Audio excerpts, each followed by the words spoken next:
Assalamualaikum warahmatullahi wabarakatuh. Hello everyone, my name is Umiti Savitri. I am from class management 24C with number studying 2441113. Today I want to talk about sexual violence. This is serious topic, so let's think about it together. Jadi guys, sebelum saya mulai presentasinya, saya ingin mengajak kalian untuk berpikir sebentar. Coba bayangkan, kalau ada teman kalian tiba-tiba datang kepada kalian dengan nada yang gemetar dan suara yang takut serta cemas. Di situ, dia bercerita bahwa dia baru saja mengalami kekerasan seksual. Saat itu, apa yang akan kalian lakukan? Kalian akan diam saja, kalian akan mendengarkan, atau kalian akan membantu dan mendukung dia untuk menyuarakan hal tersebut. Jadi, di sini saya ingin membahas tentang hal itu bukan untuk menyalahkan siapa-siapa, tetapi untuk mengajak kalian sadar bahwa berani bicara melawan kekerasan seksual adalah hal yang sangat penting. Karena kalau bukan kita, siapa lagi yang bisa melakukannya? Nah, jadi guys, diam itu pilihan. Tapi pilihan siapa? Pasti sebagian dari kita memilih untuk diam. Entah itu karena kita takut, entah kita bingung harus melakukan hal yang seperti apa. Dan kalau kita mencoba melakukan sesuatu, kita berpikir nih, tindakan kita sebenarnya salah nggak ya? Nanti kalau kita salah langkah gimana? Nah, pasti ada yang berpikir seperti itu. Jadi guys, perlu kalian tahu juga, diam itu juga pilihan loh. Dan semua pilihan itu memiliki akibatnya. Jadi, kenapa bisa seperti itu? Karena setiap ada sebab, maka ada akibatnya. Dan kita juga di sini harus ingat, kalau kita terus-terusan memilih untuk diam, itu sama saja kita memberi peluang yang lebih besar lagi untuk para pelaku melakukan hal yang sama kepada orang lain. Jadi, kesimpulannya apa? Kesimpulannya adalah, diam itu bukan pilihan yang tepat. Nah, di sini ayo kita kenali dulu dasarnya. Jadi, kekerasan seksual itu sebenarnya apa sih? Kekerasan seksual itu tidak hanya pelecehan seksual. Mungkin sebagian dari kita berpikir bahwa kekerasan seksual itu hanya pelecehan seksual. Namun, kenyataannya tuh bukan hanya itu. Kekerasan seksual memiliki dua jenis. Yang pertama, kekerasan verbal. Kekerasan ini berupa candaan yang dipaksa-paksakan atau kata-kata. Kedua, ada kekerasan non-verbal. Kekerasan ini berbentuk atau berupa tindakan fisik atau bahasa tubuh. Nah, kita juga bisa melihat dari kekerasan seksual yang biasanya kita temui di lingkungan sekitar kita. Contohnya, komentar yang tidak sopan, chat, atau DM yang mengganggu, serta sentuhan fisik tanpa izin. Nah, itu sudah termasuk kekerasan seksual. Lalu, kalau kalian bertanya, gimana saja sih bisa terjadi di kekerasan seksual ini? Nah, kekerasan seksual ini bisa terjadi di mana saja. Bisa di sekolah, di kampus, komunitas, media sosial, bahkan di lingkungan pertemanan sekalipun. Lalu, untuk korban dan pelaku itu bisa siapa saja. Bukan hanya perempuan, tetapi bisa juga laki-laki. Dan perlu kalian tahu, itu tidak memandang jenis kelamin, tidak memandang umur, dan tidak memandang status atau jabatan sekalipun. Nah, kita bisa mengambil contoh nih dari yang belum lama ini sempat rame di media sosial, yaitu kasus guru besar dari UGM. Di situ beliau kan memiliki jabatan yang tinggi serta dihormati oleh banyak orang. Namun, kenyataannya beliau malah diduga menjadi pelaku pelecehan seksual kepada mahasiswanya sendiri. Nah, di sini korban membutuhkan waktu yang lama untuk berani speak up. Dan berita ini baru didengar waktu korban memiliki keberanian untuk bercerita di media sosial. Lalu di sini kita juga diingatkan bahwa pelaku atau korban itu bisa siapa saja. Pelaku bisa seseorang yang memiliki jabatan tinggi dan korban itu bisa saja mahasiswa atau seseorang di sekitar kita. Dan untuk korban sendiri membutuhkan waktu yang lama atau keberanian yang lama untuk mengungkapkan hal tersebut.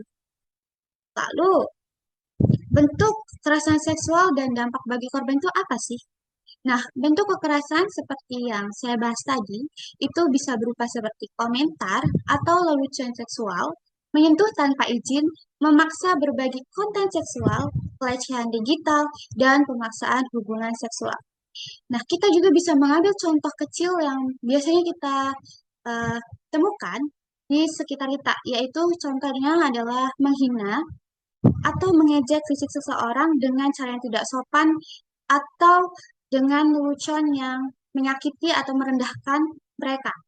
Nah, kenapa bisa dibilang seperti itu? Karena hal tersebut sudah termasuk menyakiti hati orang tersebut. Jadi, itu sudah termasuk kekerasan seksual. Gitu ya, teman-teman. Lalu untuk dampaknya sendiri bagi korban itu apa? Nah, dampaknya itu bisa dalam banget. Bisa berupa trauma emosional dan gangguan psikologis, rasa takut atau cemas di ruang sosial, turunnya semangat belajar atau bekerja. Lalu yang paling berdampak pada korban adalah mereka takut untuk bersosialisasi di lingkungan sekitar kita. Kenapa bisa seperti itu? Karena mereka merasa mereka tuh tidak bisa percaya lagi kepada orang lain atau orang yang ada di sekitar mereka. Atau yang biasanya kita sebut yaitu trust issue. Nah, pertanyaannya, kenapa sih kok bisa kejadian? Salah satunya adalah karena kekuasaan atau karena ketimpangan kekuasaan. Nah, kita bisa mengambil contoh dari dosen ke mahasiswa, seperti kasus yang saya sebutkan tadi, lalu ada atasan ke bawahan, ada juga senior ke junior. Nah, untuk contoh senior ke junior ini kita bisa juga mengambil dari kasus yang belum lama ini atau baru-baru ini viral, yaitu kasus eh, salah satu junior yang terkena eh, perilaku kekerasan saat mengikuti organisasi yang ada di Unila. Itu sudah termasuk contoh ke senior dan ke junior. Lalu di sini sistem pelaporannya juga tuh belum aman bagi korban. Kita bisa mengambil kesimpulan dari kasus-kasus yang beredar di Indonesia ini. Banyak banget kasus yang belum selesai karena ketimpangan kuasaan ini tadi. Mereka tidak adil dalam hukum karena adanya kekuasaan atau pengaruh dari pelaku tersebut. Lalu, sebenarnya apa yang bisa kita lakukan untuk membantu para korban? Kita bisa melakukan dari hal-hal kecil terlebih dahulu juga. Nah, salah satunya itu yang pertama, kita harus pahami konsen. Apapun yang berbau kekerasan seksual, itu kita harus sama-sama setuju. Tidak ada paksaan dan tidak ada tekanan. Lalu, yang kedua, kita bisa menegur teman-teman kita. Kalau kita menemukan teman-teman kita seperti mengejek atau merendahkan, kita bisa tegur. Kalau kita bisa tegur. Kalau kita nggak bisa menegur, ya udah kita nggak usah ikut-ikutan mereka untuk bercanda hal seperti itu, hal yang merendahkan gitu. Jadi, yang paling penting nih, kita jangan menghakimi dan jangan sok tahu. Kalau ada teman kalian yang cerita kepada kalian, jangan langsung dikomentarin, apalagi dibanding-bandingin. Kita bisa membantu mereka, kita meyakinkan mereka bahwa kita tuh selalu ada untuk mereka, dan kita yakin bahwa eh, kita tuh bisa mendukung mereka. Jadi mereka merasa aman tentang hal itu. Begitu ya teman-teman. Nah, jangan langsung kalian kayak seolah-olah tidak ingin ikut campur atau kalian meremehkan hal itu. Contohnya, ah gitu doang, kamu salah paham kali. Ah itu mah mungkin karena baju kamu tuh, pakaian kamu tuh yang nggak sopan dan lain sebagainya. Padahal di sini tuh korban itu membutuhkan kita, mereka membutuhkan kita untuk mendukung mereka tentang hal tersebut agar mereka tuh merasa aman, bukan malah kita membuat mereka itu semakin tidak berani untuk bersuara. Jadi teman-teman, kekerasan seksual bukan hanya urusan korban, tetapi juga urusan kita semua. Kita bisa mendengarkan korban, menemani korban, bahkan mendukung korban untuk menyuarakan tindakan-tindakan seperti itu.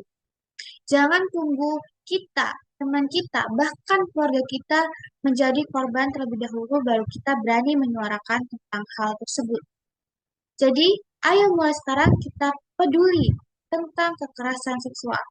So, before I end this presentation, I want to remind to all of us once important thing. Sexual violence can happen to anyone. So let's breathe to speak up and support others and stop the silence. Thank you for your attention. Wassalamualaikum warahmatullahi wabarakatuh.